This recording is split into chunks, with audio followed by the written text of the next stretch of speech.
आप जुड़ रहे हैं मेरे साथ मेरी एक नई वीडियो में और आप सुन रहे हैं हम सफर बनारसी के नैनीताल के सफर की कहानी। पिछली वीडियो में आपने देखा एक सज्जन गौतम जी से मेरी मुलाकात काठगोदाम स्टेशन पे हुई। गौतम जी का नंबर आपकी स्क्रीन पे है, आप इनका नंबर नोट कर लें और नैनीताल आते ही स्कूटी या बाइक की जरूरत के लिए आप इन्हें व्हाट्सएप या कॉल कर सकते हैं। बहुत ही सज्जन और विश्वास पात्र इंसान। इन्होंने हमें होंडा एक्टिवा की 125 मॉडल एकदम चमचमाती हुई दी। हाँ, वो बात अलग है कि हमने अपनी सहूलियत के लिए एक्टिवा के कंडीशन की वीडियो बना ली थी। अब यहाँ से नैनीताल का हमारा सफर करीब 40 किलोमीटर का था। तो सबसे पहले हमने अपनी एक्टिवा का पेट पेट्रोल से भर दिया और फिर हम दो बैकपैकर्स ये दो बड़े बैग लाते चल पड़े काठगोदाम से नैनीताल के लिए। दिल्ली की लैंग्वेज में कहूँ तो मैं एक हैवी ड्राइवर नहीं हूँ, इसलिए मैं आराम से 40-50 की स्पीड में मौसम और रास्ते का मजा लेते हुए ड्राइव करता हूँ। और मेरे अनुभव में बाइक और स्कूटी से आप किसी भी नई जगह को इतने अच्छे से एक्सप्लोर कर सकते हैं जितना किसी और साधन से नहीं। 12:46 हो रहे हैं। 15 मिनट पहले हमने यह सफर शुरू किया है। बैंड बजा हुआ है बॉडी का, लेकिन जज्बात में कमी नहीं है और चल दिए हैं स्कूटी उठा के ईजा होम स्टे। यहाँ से 35 किलोमीटर, मात्र 35 किलोमीटर ड्राइव करना है इस हालत में। देखते हैं 1 घंटे का सफर है अभी। बस 1 घंटे ड्राइव करना है। हलवा खराब है, रात में सोए नहीं, बॉडी का बैंड बाजा बजेगा।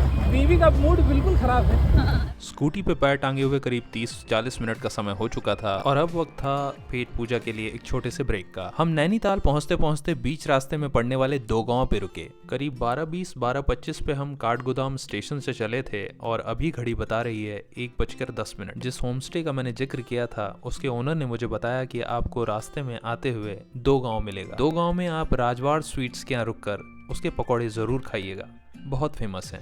हमने कहा बीइंग बनारसी फेमस चीज़ों की रिव्यू करना तो हमारे खून में है, तो आ गए हम राजवाड़ स्वीट्स।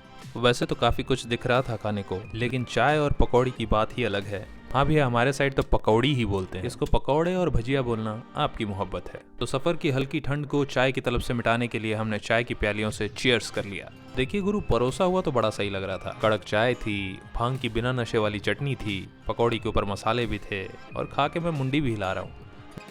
पर हमारी बनारसी जीप को ये ओवर हाइप लगा, लेकिन चेहरे की ये खिलखिलाहट बता रही है कि पेट तो भर गया और हम चलने को भी तैयार हो गए। देखिए, ज़िंदगी में चैलेंजेस हर जगह होते हैं, यहाँ भी थे। स्कूटी पे दो बड़ी बैग लादना, रात की नींद पूरी नहीं होना और इतनी दूर फिर से ड्राइव करना। लेकिन मेरा ये मानना है कि ज़िंदगी में जो मंजिल बड़े आराम से मिल जाती है वो याद नहीं रह जाती। तो इस सफ़र में भी हम यादें बनाते हुए आगे बढ़ चले और साइन बोर्ड बता रहा था कि नैनीताल मात्र 18 किलोमीटर रह गया है। वैसे तो इस बार सीधे नैनीताल में ही ब्रेक लगने थे, लेकिन चलते चलते ये बहुत अच्छी हनुमान जी की प्रतिमा दिखाई पड़ी। गूगल मैप पे चेक किया तो महायोगी पायलट बाबा आश्रम था। ये जगह का नाम था गेतिया। ये देखिए सड़क से कितने नीचे ये आश्रम बना हुआ है, लेकिन है पूरा मंदिर। इतनी अच्छी सुंदर सुंदर मूर्तियाँ, सनराइज सनसेट का नज़ारा और सुकून भरी शांति। नैनीताल आप भी इस रास्ते से जा रहे हो तो 2 मिनट इस दार्शनिक स्थल पर रुककर चैन की सांस लीजिए।